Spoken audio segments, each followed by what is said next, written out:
bienvenue à l'émission 10 minutes avec Pierre et Christine. On continue les Actes des Apôtres et on va parler de mathématiques. Eh oui, j'aime ça les mathématiques. Les mathématiques de Dieu. Eh oui. Souvenons-nous que dans la chambre haute, ils étaient 120.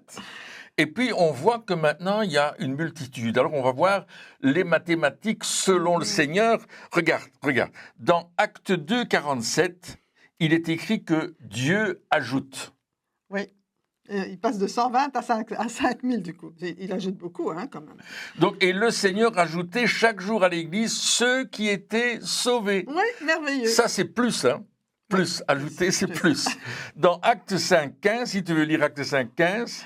La multitude accourait aussi des villes voisines à Jérusalem, amenant des malades et des gens tourmentés par des esprits impurs, et tous étaient guéris.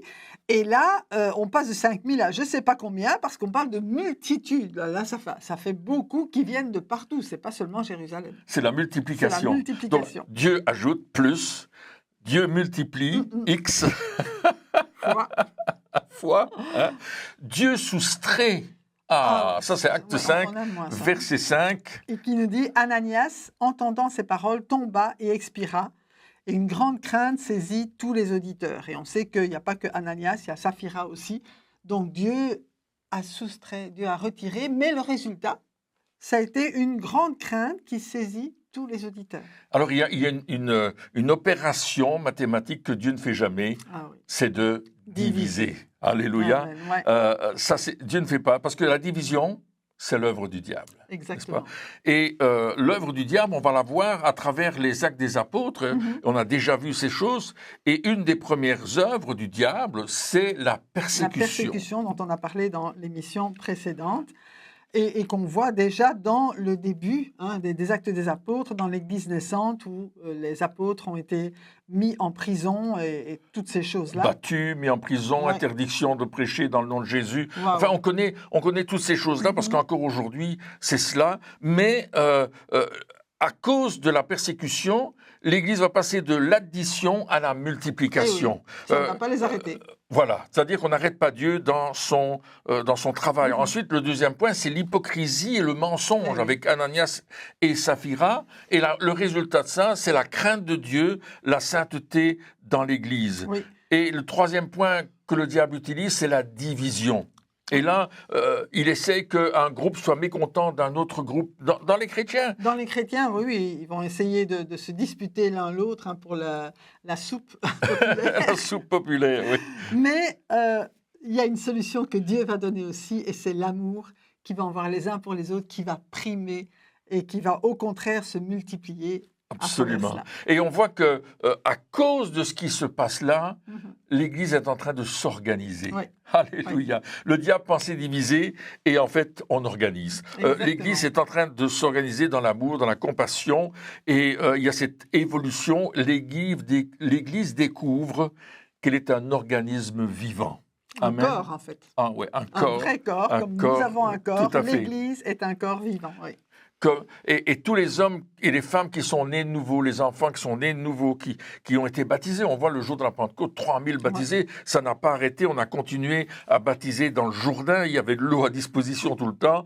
Et on va organiser correctement, n'est-ce pas, afin que le dysfonctionnement qui était apparu dans l'Église à cause des mécontentements qu'un avait plus que l'autre, etc., ça va être canalisé et il y aura une guérison, tout compte fait. Parce que si notre corps souffre d'une désorganisation quelque part, d'un dysfonctionnement, on a une certaine pathologie dans notre corps, on a mal par-ci, on a mal par-là, et c'est ce qui se passe aussi dans le corps de Christ.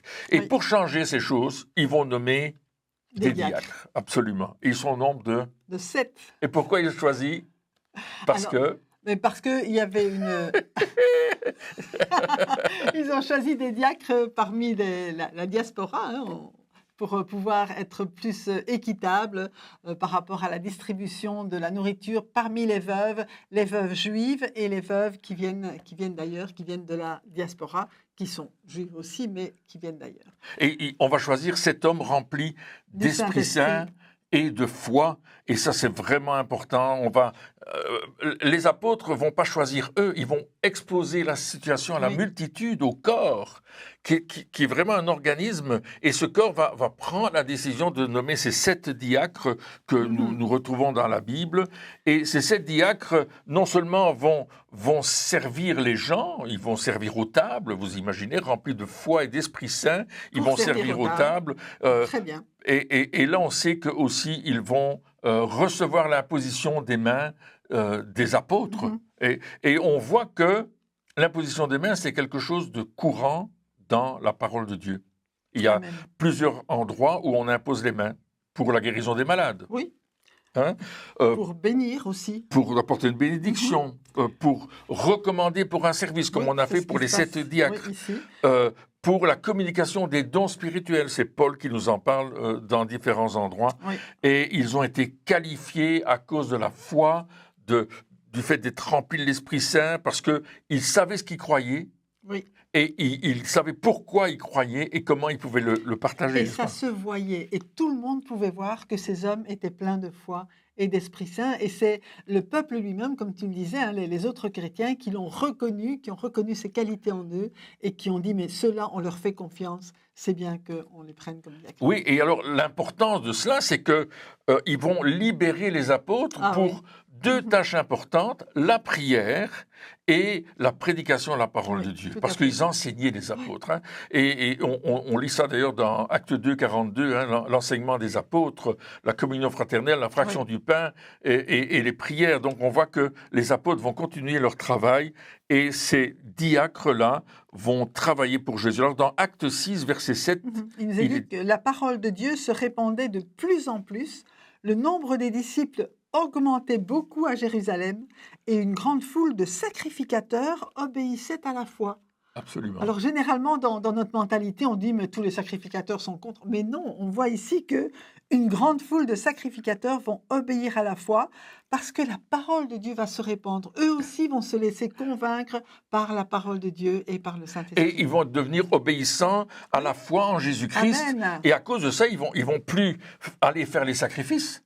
Parce qu'ils savent que Jésus est le sacrifice ultime. Tout à fait. Et donc, ça va changer leur manière de faire. Et qu'est-ce que le message de l'Évangile? C'est la révélation de la foi pour le salut, qui est le message que nous prêchons. En effet, si vous déclarez publiquement de votre bouche que Jésus est Seigneur, et si vous croyez dans votre cœur que Dieu l'a ressuscité des morts, vous ferez l'expérience du salut. Et c'est ce qui nous est dit dans Romains, chapitre 10, verset 19. Extraordinaire, hein? Cette foi... Elle a touché les sacrificateurs qui étaient au service du temple, c'était leur métier, tout le monde fait. Et puis là, ils vont perdre leur métier. Et on va les retrouver plus loin parce qu'ils vont aller à Antioche. Ils vont se déplacer parce qu'ils vont devoir trouver du travail autre que la sacrificature. Parce que, bien sûr, ils sont devenus des chrétiens qui ont mis leur foi en Jésus et ils vont répandre l'Évangile, n'est-ce pas? Et ça c'est un beau travail. C'est extraordinaire. Oui, parce que en fait, on est devenus des sacrificateurs. L'apôtre Pierre dit que nous sommes un peuple acquis, un peuple de sacrificateurs, un peuple roi pour Dieu notre Père. Amen. Et nous sommes là pour annoncer les merveilles de Dieu. C'est ça que Dieu fait. Alors il a sauvé toutes ces personnes. On a vu qu'il y avait eu une addition, une multiplication, un retranchement, mais pas de division. Parce que Dieu travaille pour qu'on soit dans l'unité de la foi autour de Jésus, pas autour de quelque chose d'autre, parce que il y a que Jésus, c'est le seul nom. D'ailleurs, c'est ce que les apôtres vont dire lorsqu'ils seront jugés. Il n'y a pas d'autre nom par lequel nous puissions être sauvés. Et il dit en plus, sous les cieux et sur la terre, il n'y en a pas d'autre. On ne peut pas prier quelqu'un d'autre pour recevoir notre salut. On ne peut pas prier le Père à travers quelqu'un d'autre que Jésus-Christ. Il est le seul chemin. Il a dit, je suis le chemin, la vérité et la vie. Personne ne vient au Père si ce n'est par moi. Et ça, c'est le message des apôtres, des 12 apôtres. C'est le message aussi des sacrificateurs. C'est le message de ceux qui ont cru en Jésus, parce que je parle des sacrificateurs qui sont nés de nouveau, qui sont passés par le baptême d'eau et qui ont été remplis du Saint-Esprit, parce que c'est le schéma du Nouveau Testament et c'est ça la puissance de Dieu. Amen. Alors oui, accrochons-nous à ce Dieu vivant qui nous donne la vie. Et que Dieu vous donne la vie. C'est notre Amen. prière. Que la bénédiction de l'Éternel vous enrichisse aujourd'hui à travers uniquement Jésus-Christ, qui est notre Sauveur et notre Seigneur. Le Père l'a envoyé pour que nous recevions le pardon de nos péchés, Amen. mais en plus, il nous a envoyé le Saint-Esprit, un seul Dieu uni éternellement, Père, Fils et Saint-Esprit, dans lequel nous croyons. Que Amen. Dieu vous bénisse. Au revoir. Et à bientôt.